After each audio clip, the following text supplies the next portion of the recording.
I assume I passed out. Yeah. It felt good. I didn't care that I was blacked out. Yeah, no one cares. No one cares if you get blacked out on the rooftop. Sure. I felt warm and fuzzy in the darkness. I never knew I never knew indulging in that kind of passion would be that good. I now just waited to awaken, hopefully in a good way.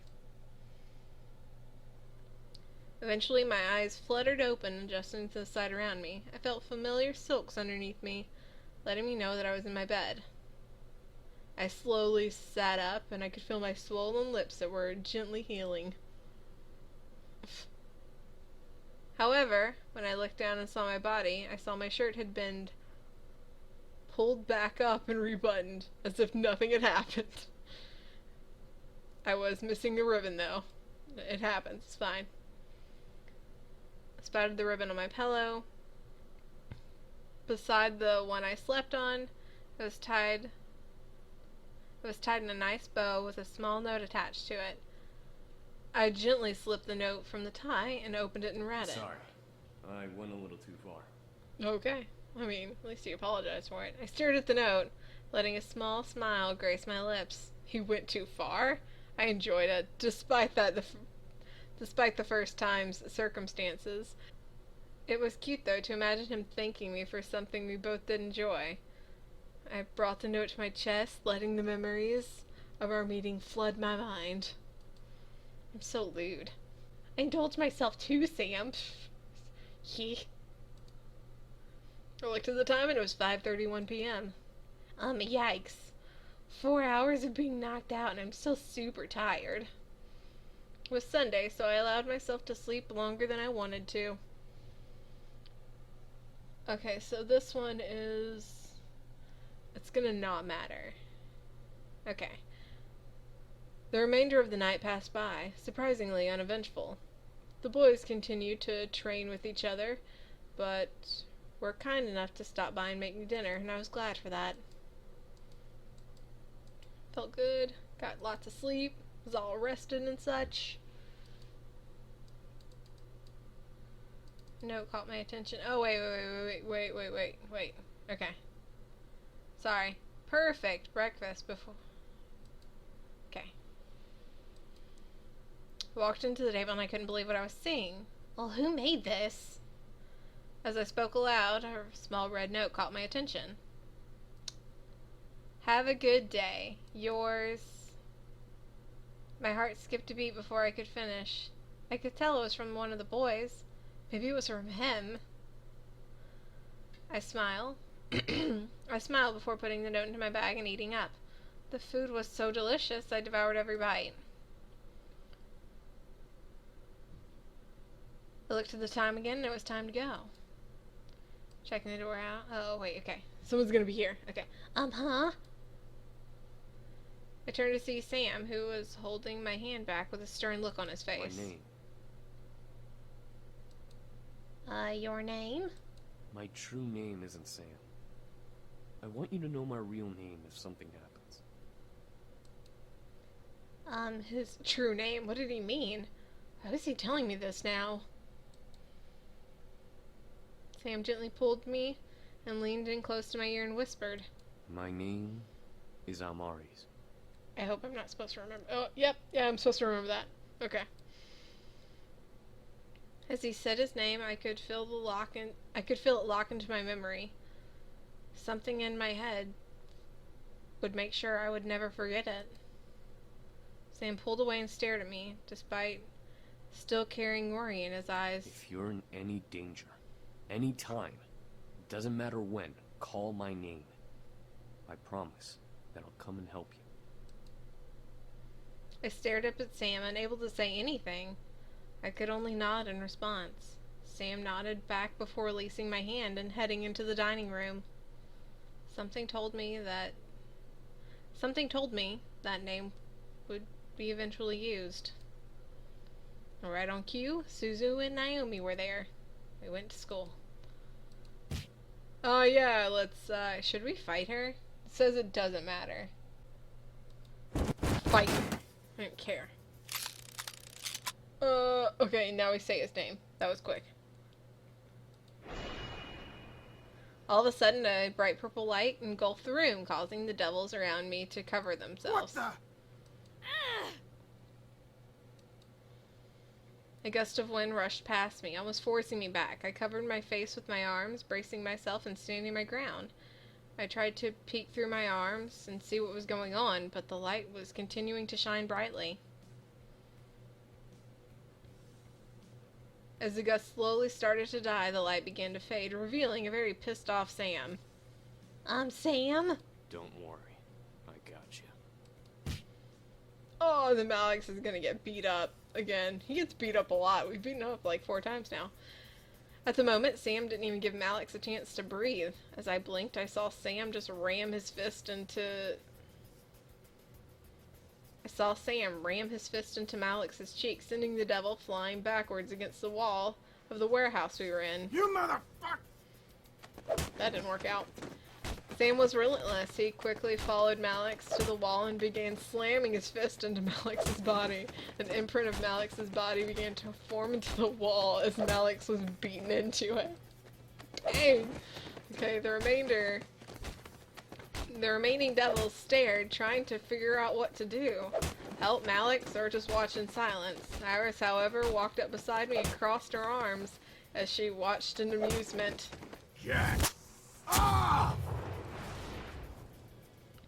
With a blast of heat, Sam was focused back on Malix. Sam slid to the balls of his feet, covering his face from the blast of heat that forced him back.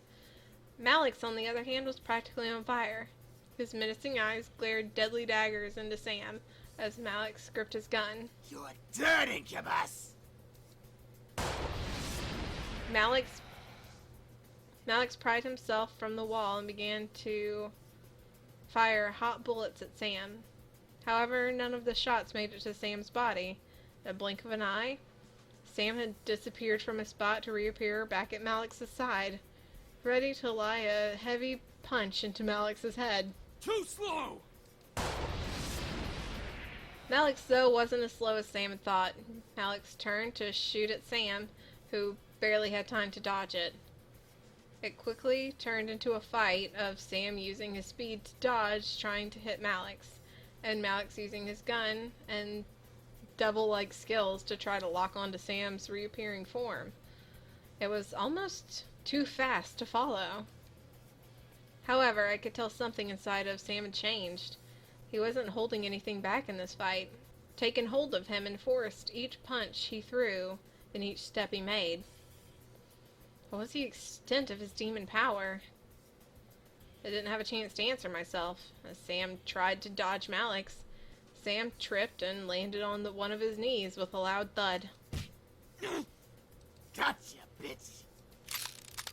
I gasped in horror. Sam had no chance to dodge or run. I could only stare, petrified, as Malix charged forward and jammed the barrel of the gun into Sam's mouth. Eat hellfire, Incubus! No! Is he gonna kill him? Hold on. Yeah, okay.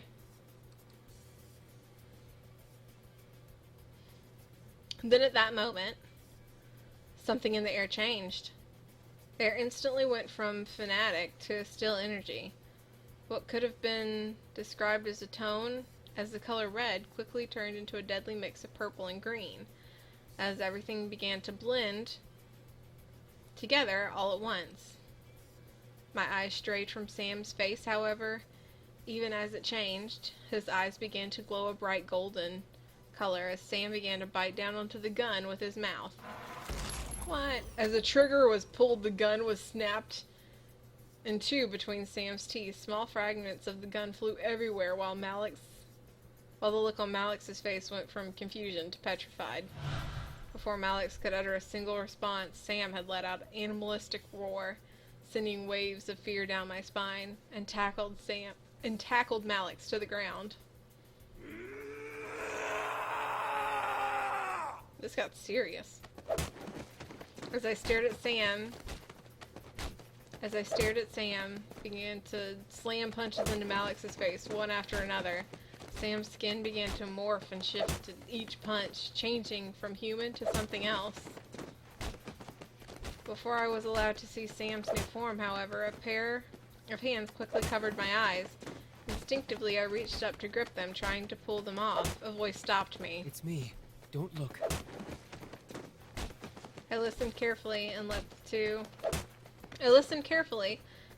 the last two words linger in my mind. Don't look. Why? What was being hidden from me? I wanted to know, but something told me to obey Damien's command.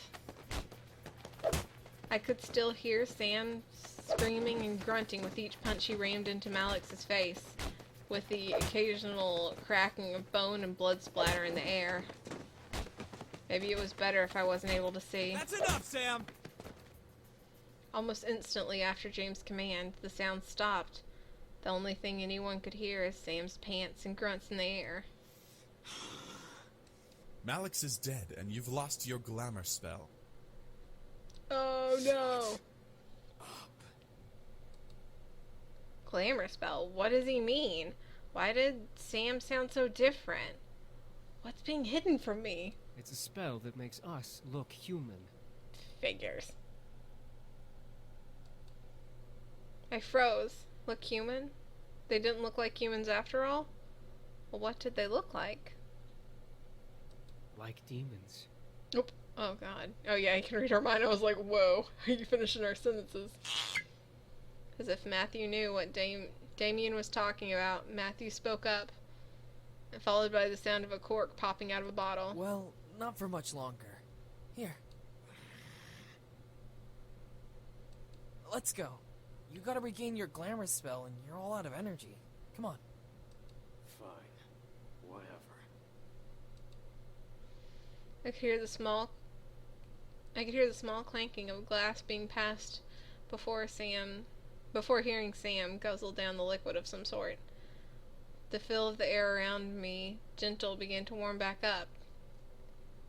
Instantaneously, insinuating that everything had returned back to normal.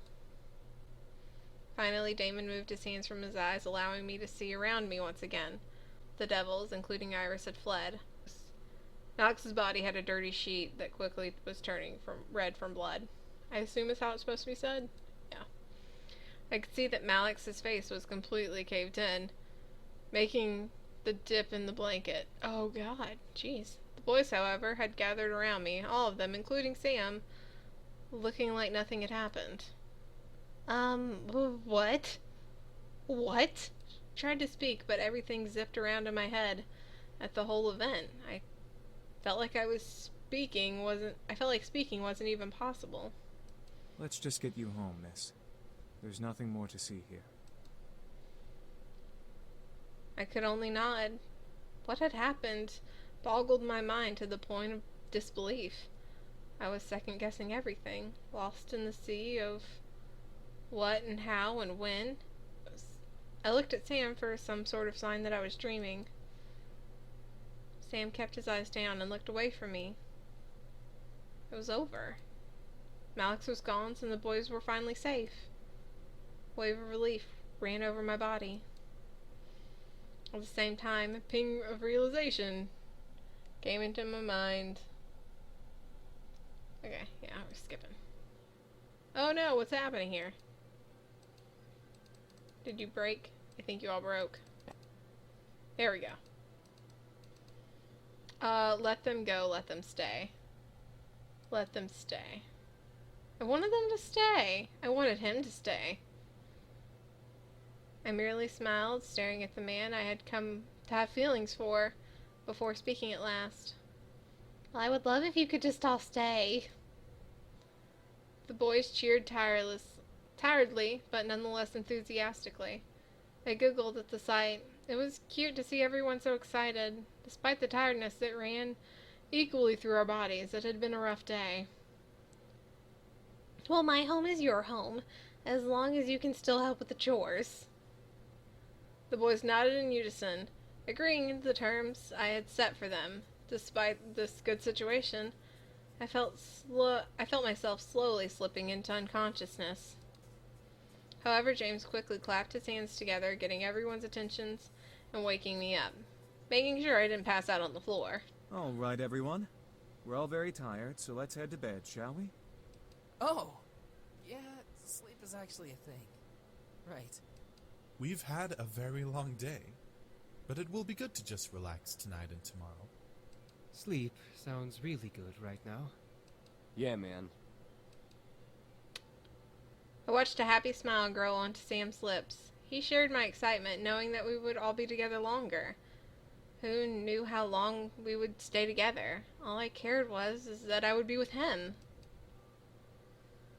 The others quickly left to finally rest, leaving me and Sam alone at last. My heart fluttered a bit as Sam walked closer to me. Looking to his feet, he was nervous. But it was really cute to see him in that way, so I didn't do anything but smile. Hey, thanks for letting us stay. You're welcome, Sam. I'm really happy that you can stay. I watched his smile brighten a bit before he cleared his throat and looked up at me with a serious face. I didn't know if it was from the tiredness or the growing attachment to him, but I felt myself sway a bit on my feet. However, Sam's face made it clear that he wanted to say something, making me forget that bed was calling for me. Listen, about what happened at the warehouse. Oh, no, it's fine. You did what you had to do. I understand. I'd accepted everything that had happened, and I knew Sam had to do what he had to do. He was real, and he was someone I didn't want to be without, even if it meant just nodding against my curiosity. Besides, I was too tired to explore that memory any further. Sam nodded before holding out a hand to me. Come on, let's get you to bed. Aw, so sweet. I nodded before Sam gently lifted me into his arms like a bride being carried to my room. I didn't want to leave his arms, leaning my head against Sam's chest, but eventually I was slowly lowered into my bed, covered with my covers. I was still in today's school clothes, but I was too tired to strip or care. I looked to Sam, fighting a yawn from escaping me, and he gently ran his hand over my hair. Get some sleep, alright? I'll make some breakfast again for you in the morning. Oh, it was him. How cute. I nodded with a tired smile before watching him slowly stand and leave my room and closing the door. A wave of happiness rushed over me as I laid in bed. I made a good choice. Sure, it would be hard, but I could tell that I would be able to manage it. Help around the house and being with a man whom I was starting to fall in love with would be worth it. I slowly felt my exhaustion take over, and I let sleep consume me as I drifted into the darkness in my mind. Everything was peaceful. I was happy.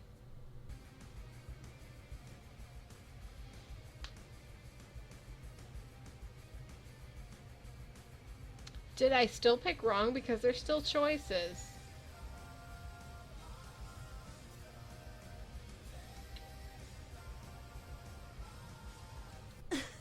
Okay, I was like, that can't be the end. You are an interesting creature. Aw, thanks. Okay, we've been through this. We don't care anything about you. But, oh, I just want for the silly, uneducated human. You don't understand the important roles these boys play in the abyssal planes.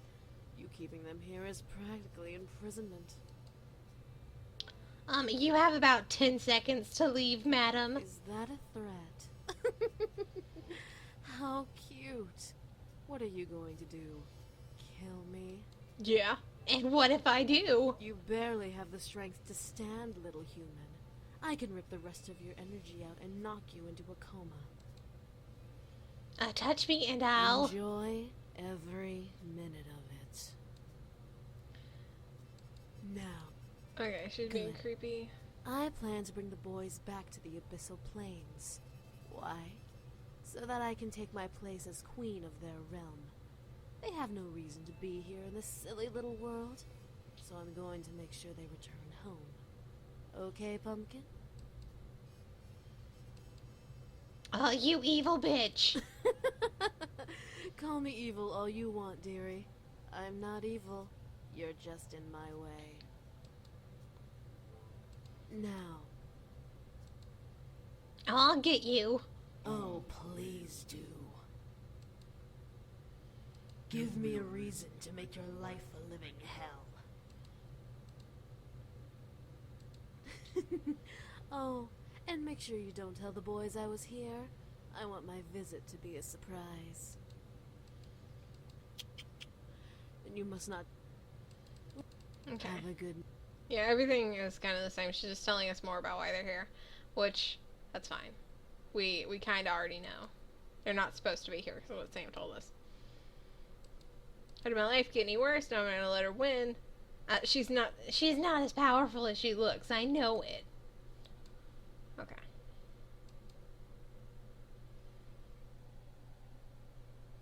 Eventually, the morning came.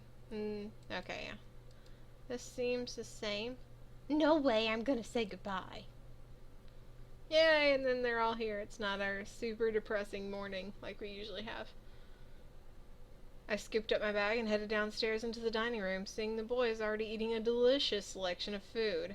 The smell made my stomach grow wildly as I stared at the food, and it drew me to walk further into the room. Good morning, miss. Did you sleep well? Before I could lie, hiding the incident in the back of my mind, Damien furrowed his brow and stopped eating. She's here. The boys looked to Damien in confusion as I cursed his ability to silently read. As I cursed his ability silently in my mouth. Damien, what's up with you? Of course she's here. She kinda owns the house. Damien looked at me, wanted me to explain for him. However, the threats that Diana made to me last night warned me to keep my mouth shut. Oh god, what do I say? It doesn't matter. Avoid it. Diana, I guess we can tell him. Damien pressed his lips together into a fine line. The other boys looked at me and raised an eyebrow. A girl named Diana came by last night? Diana? Is she important?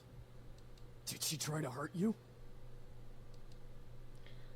She said she was a succubus. A single word made the boys stop and stare at me. I looked to each boy unsure of what was going through their mind. Should I have avoided it? So, she's come to try and bring us back. She must really be desperate. Well, what should we do now? Nothing.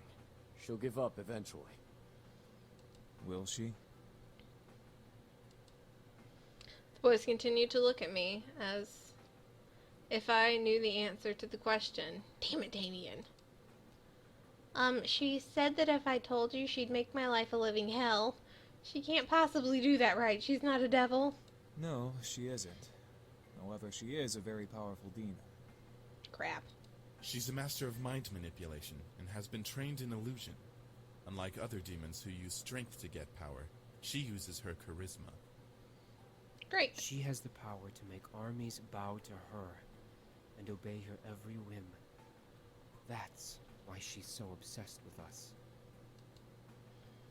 Wait, what do you mean? Well, she sorta has family ties to us.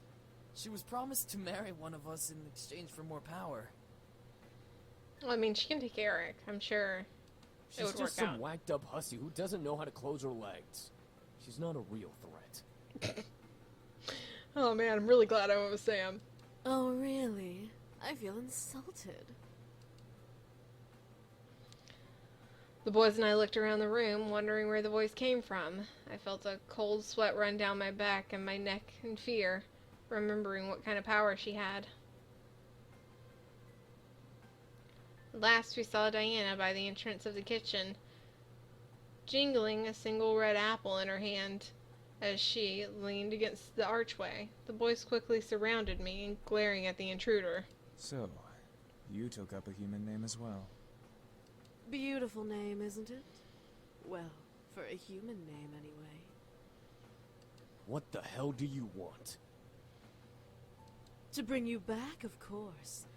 However, you weren't supposed to know that I was coming. I completely forgot about that little mind-reading ability. My mistake. Diana pushed off the archway and walked towards us, making the boys step closer to me in a protective circle, and Diana laughed. My, my, my. What has the world come to? A group of demons protecting a human girl? I'll tell you right now, she's not that pretty. And from what I can tell, she's still a virgin. God, call me out, jerk. My face grew red in complete anger and embarrassment. How dare she? Oh, hell no. It doesn't matter. Might as well. I stepped up and gently pushed the boys away to be face with Diana.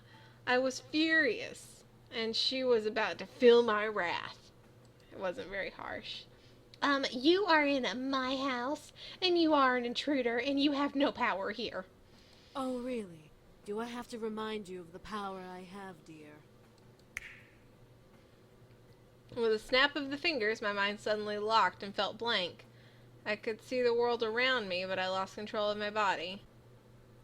The boys quickly reformed a circle around me, with James gripping into Diana's wrist with anger. You will leave this instant. Oh. Or what? You'll kill me? I completely dare you to. Let me do it. I could use the workout. Don't. The boys looked to Damien while Diana smirked with a blank state. I wanted to fight this hold, but the power held me down. And why not? She wants us to kill her. If she dies, then civil war starts in the demon world. Very good, sweetie. What happens in the demon world doesn't concern us anymore. We live here now. The demons will come to the human world and hunt us down before attacking each other. The demons will come to a human world all because of her? You sneaky bitch. With another snap of Diana's fingers, I was released from her hold, almost buckling to my knees. Well, will you all change your minds? I assure you, it's for the greater good. I expected the boys to say no, but what I heard was complete silence. None of the boys replied to Diana, which made me nervous and fearful as to why. Diana leaned her head back a bit, surprised for a different reason. No. Well, I see. Was the silence truly saying no to her? I looked around the boys and saw disobedience in their eyes, giving me their answer. I felt my heart flutter, especially when my eyes landed on Sam. He kept close to me, glaring daggers into Diana. I could feel that he was completely committed to the choice to stay. I don't know what, but I was incredibly happy that he wanted to stay. Diana sighed and pressed her finger to her temple, rubbing it gently. Either all of you are playing a very convincing hard-to-get game, or you all must be out of your minds. Diana looked to me, locking her gaze with mine, as to read me. I could tell she wanted me to do something, but the boys would stop her, so the stare was her only available action. After a small amount of silence, Diana licked her lips before breaking the gaze battle and smiling to the boys around me. Very well. I guess I'll take my leave now. What? Her leave? Was she serious? The boys around me straightened up and grew confused looks on their faces as Diana stepped back and away from us with a small bow, flaunting her cleavage. What? That was beautiful. That was a beautiful exit. Without another word, a deep purple pentagon appeared from under her feet, and Diana's body slowly sank into the floor. As her head vanished into the floor, the pentagram vanished. At once, the boys relaxed and slowly began to return to their spots at the table, each in deep thought. She'll be back, but she won't kill us. She needs us alive. Whatever. We'll just keep saying no. She can't force us to come back. She can't do anything but annoy us. Eventually, she'll give up. That's the hope, anyway. Hopefully? Sam walked over to me and placed a hand on my shoulder, looking at me with concern. If she comes after you, you need to tell us, okay? I nodded, knowing that he wanted to protect me. Sam gently took his hand from my shoulder and gently moved a strand of my hair from my face, however, making me blush and forget what I was completely thinking about. The sound of collective chuckles and snickers whispered into the air, making me blush even more. As Sam grunted in reply, the laughter stopped. Looking up to see he was glaring at his brothers, a fist formed in his hand, ready to swing at one of them. He and I pulled away from each other, just as the sound of Naomi's car appeared. I quickly ate my food, waved to the boys, and left, confident that nothing was going to happen today. I was probably wrong. Never ever say nothing's going to happen before the day's over. Haven't I learned this like 100 times? Avoided talking in the car ride back home yesterday, saying the ride was a one-time thing. I'll be riding with you guys from now on, to and from school.